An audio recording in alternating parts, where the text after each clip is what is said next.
نے کتنی کڑوی بات کی ہے، شبیبہ غامدیہ نے ایسی توبہ کی ہے، اللہ کی قسم کوئی ظالم ٹیکس لینے والا جو لوگوں کے مالوں کو ہڑپ کرنے والا ہو وہ بھی اگر توبہ کرے اللہ اس کے بھی گناہوں کو معاف کر دے۔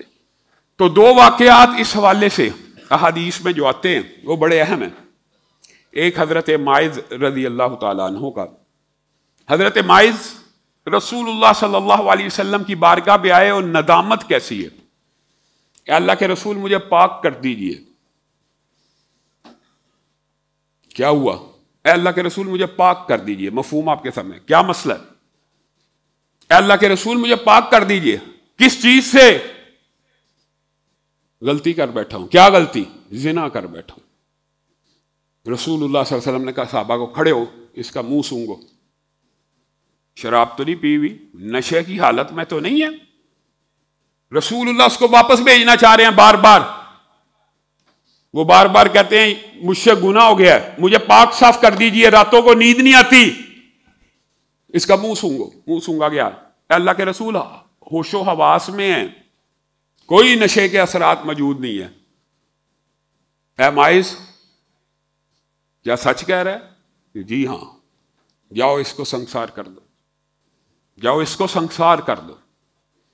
حضرت ماعز کو سنسار کیا گیا، صحابہ دو گروہوں میں بٹ گئے، صحابہ کے دو گروہ بن گئے۔ اور صحابہ کا اختلاف ہو جانا کسی مسئلے کے اوپر یہ کوئی اچنبے کی بات نہیں ہے، انسانی فطرت ہے، لیکن یہ سمجھنا کہ دونوں گروہ حق پہ ہیں یا اختلاف ہو جانے کی صورت میں بھی دونوں ہی ٹھیک ہیں، یہ مسئلہ جو آپ کو سمجھنے کی ضرورت ہے۔ حق ایک ہوتا ہے، دونوں حق نہیں ہوتے، ایک حق ہوتا ہے ایک باطل ہوتا ہے۔ ہاں کئی مرتبہ ایک حق کے زیادہ قریب بات ہوتی ہے اور ایک حق سے کچھ دور بات ہوتی ہے، یہ مسائل بھی ہیں، لیکن انشاءاللہ کبھی موقع آیا اس حوالے سے پہلے بھی گزارشات رکھتا رہوں، رکھیں گے۔ صحابہ کے دو گروہ بن گئے، ایک نے کہا ماعز ہلاک ہو گئے، دوسرے نے کہا انہوں نے توبہ کی ہے، اس کے اوپر اللہ کی رحمتوں کا نزول ہو گیا، اس کے گناہ معاف ہو گئے۔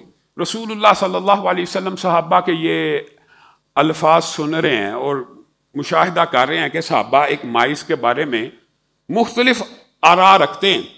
رسول اللہ باہر نکلے اور انہوں نے کہا ماعز کے لیے توبہ کرو اور ماعز کے لیے مغفرت کی دعا کرو۔ یہاں مراد یہ ہے کہ آپ لوگ ماعز کے لیے مغفرت کی دعا کریں کہ اللہ ماعز کے گناہوں کو معاف کر دے۔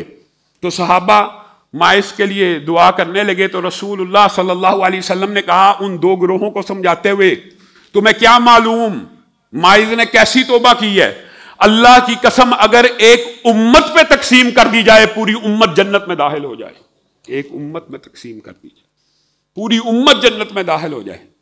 توبہ اور استغفار صرف گناہوں کو مٹاتا نہیں ہے، یہ بھی قرآن پاک سے ثابت ہے، صرف گناہوں کو مٹاتا نہیں ہے یا استغفار سے صرف گناہ مٹتے نہیں ہیں، صرف مٹ بھی جائیں تو میرے اور آپ کے اوپر اللہ کا کتنا احسان ہے کہ گناہ بھی کر لیا اور توبہ کی اور استغفار کو طلب کیا، ہاتھوں کو پھیلایا، اللہ نے معاف کر دیا، یہ کم نعمت ہے؟ نہیں، اللہ اسی پر بس نہیں کرتا بلکہ اس گناہوں کو نیکیوں سے تبدیل فرما دیتے ہیں۔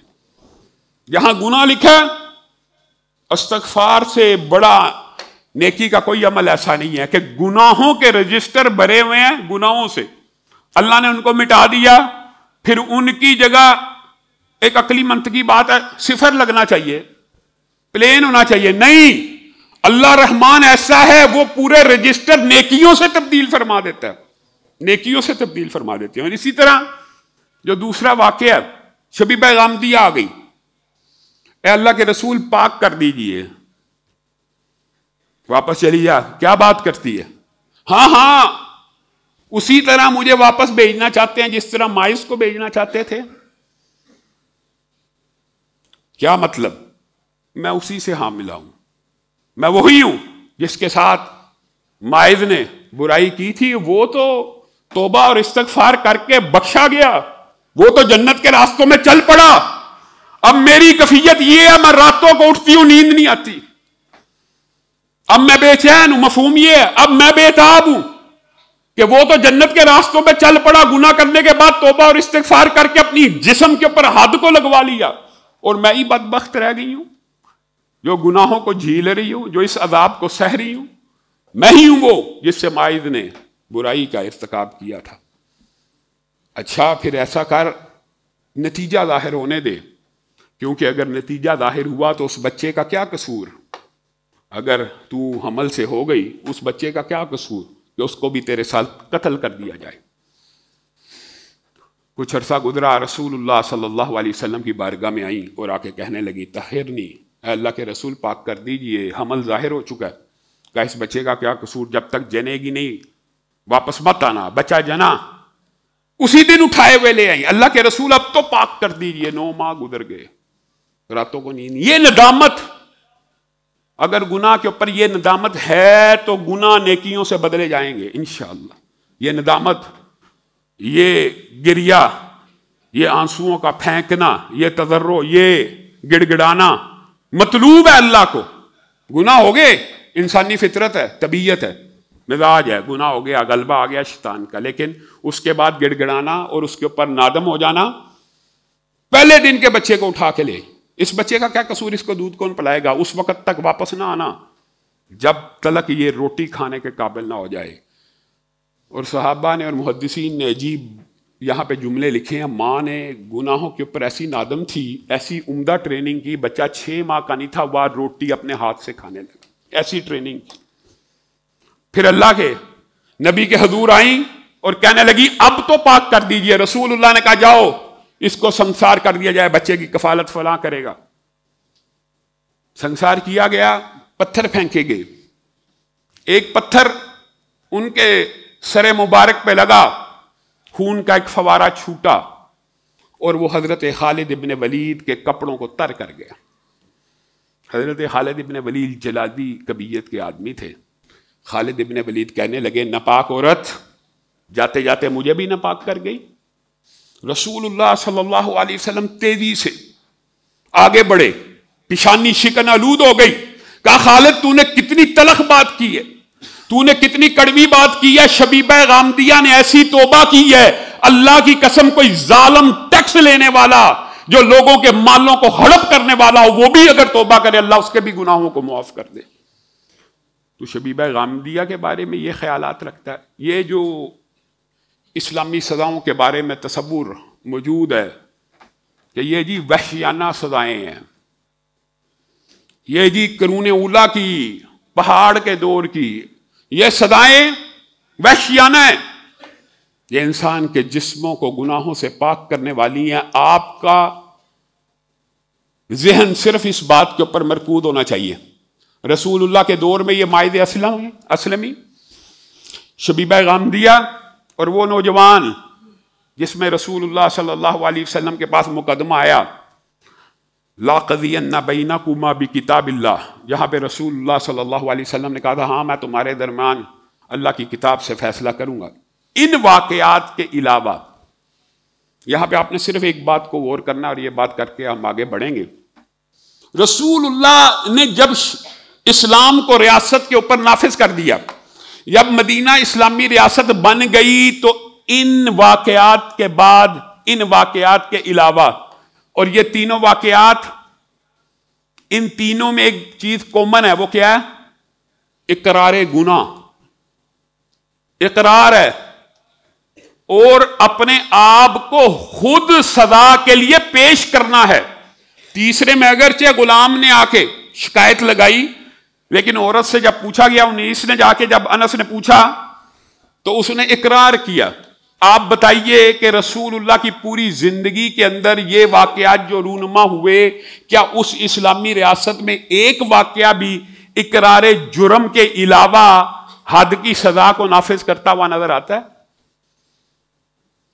یہ بات شاید آپ کی سمجھ میں نہیں آئی۔ جب اسلامی نظام قائم ہو جائے، جب اسلامی معاشرے قائم ہو جاتے ہیں، تو اللہ کی قسم زنا اور برائیاں معاشرے سے ایسے ختم ہو جاتی ہیں کہ ان کے اوپر کوئی گواہ بھی نہیں ملتا۔ اگر کوئی اپنے آپ کو سزا کے لیے پیش کرتا ہے تو اسے خود اقرار کرنا پڑتا ہے۔ اور اسلامی معاشرہ اور اسلامی نظام حکومت اور اسلامی سسٹم یہ ہے کہ ایک دفعہ آیا، معاشرے میں ایک حد بھی 4 گواہوں کے اوپر نہیں لگی۔ آج آپ 4 گواہ، آج آپ انٹرنیٹ سے ویڈیوز اٹھائیں، لاکھوں گواہ ہیں گندی اور فحش ویڈیوز کے بارے میں۔ مجھے احباب بھی بتاتے ہیں اور سرویز موجود ہیں، 9 ملین 10 ملین نہیں، 100 ملین ویوز ہوتے ہیں گندی ویڈیوز کے، 100 ویوز جس کے اندر برائی ہو رہی ہوتی ہے، اس کے گواہ 4 نہیں ہیں، 100 ملین گواہ. اور اسلامی معاشرے میں جب اسلام نافذ ہو جاتا ہے، آپ کو 4 گواہ پوری ریاست مدینہ میں کبھی نظر نہیں آئے کسی برائی کے اوپر، 4 گواہ بھی. یہاں پہ 100 ملین گواہ موجود ہیں. اور اگر کسی نے بالفرض یہ گناہ کر لیا تو اس کو راتوں کو نیند نہیں آ رہی، وہ اس گناہ کی شدت اور اس گناہ کے احساس میں اس طرح مبتلا ہو رہا ہے کہ رضا کرانہ طور کے اوپر اپنے آپ کو پیش کر رہا ہے کہ میرے پہ حد کو نافذ کر دیا جائے. اب یہاں پہ بہت سے اسکالرز آف ڈالرز یہ سمجھتے ہیں کہ اسلامی نظام جب وہ 1400 سال پہلے آیا تھا تب یہ تھا کہ معاشرے سے برائی ختم ہو گئی، شراب ختم ہو گیا، چوری ختم ہو گئی، ڈکیتی ختم ہو گئی، زنا مٹ گیا. یہ افسوس اور دکھ کی بات ہے. حالانکہ اسلام ایک کلیہ ہے، ایک قاعدہ ہے، ایک قانون ہے، ایک دستور ہے. یہ اللہ نے قانون اور دستور بنایا. یہ عام فہم بات ہے، کوئی راکٹ سائنس نہیں ہے. 2 ہائیڈروجن کے آئٹم، 1 آکسیجن کا آئٹم ملے تو ہمیشہ کیا بنے گا؟ پانی. ہمیشہ پانی بنے گا.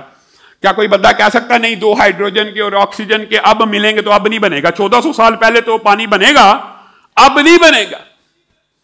یہ اسی طرح کی جہالت والی بات ہے کہ 1400 سال پہلے تو اسلامی نظام آیا تھا تو معاشرے سے برائی ختم ہوگی تھی، اب آئے گا، اب نہیں ہوگی.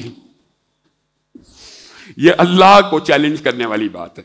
یہ اللہ کے قانون کو نہ سمجھنے کا اور اللہ کے آئین اور دستور اور اللہ کے بیان کردہ بین قوانین کو نہ سمجھنے کا اللہ کی قسم نمونہ ہے. اسلامی سزاؤں کو اسلامی نظام کی بات نہیں کر رہا. کتنی عجیب بات ہے، کیسی عقل ہے آج کل کے بعض مغرب زدہ اسکالر اور الہاد زدہ اسکالر ہیں دین کے، ان کے ذہن میں یہی بات نہیں آتی کہ اسلام کا ایک جز ہے، پورا دین نہیں ہے. اسلامی سزائیں جو ہے نا، بعض لوگ سمجھتے ہیں مکمل اسلام ہے. اسلام کا 1% ہے. اسلامی جو سزائیں ہوتی ہیں نا 1% بھی نہیں ہے. دین مکمل ہے، اس کا ایک جز ہے کہ اگر کوئی سزا کرے گا اس کو یہ عقاب ملے گا، اس کے اوپر یہ حد جاری ہوگی. یہ 1% جز اگر معاشرے کے اوپر نافذ ہو جائے، رسول اللہ صلی اللہ علیہ وسلم نے فرمایا اللہ کی حدوں میں سے کوئی ایک حد جب زمین کی پشت کے اوپر نافذ کر دی جاتی ہے تو آسمان سے اگر 40 دن پے در پہ رحمت والی بارش ہو، جتنی برکتیں اس میں نازل ہوتی ہیں، اس ایک حد سے اس سے زیادہ برکتیں نازل ہوتی ایک جز کے اوپر. اور آپ کہتے ہیں نہیں جی اب آئے گا، تو وہ یار یہ 1400 سال پرانی باتیں ہیں، تب ٹھیک ہو گیا تھا سسٹم، اب نہیں ہوگا.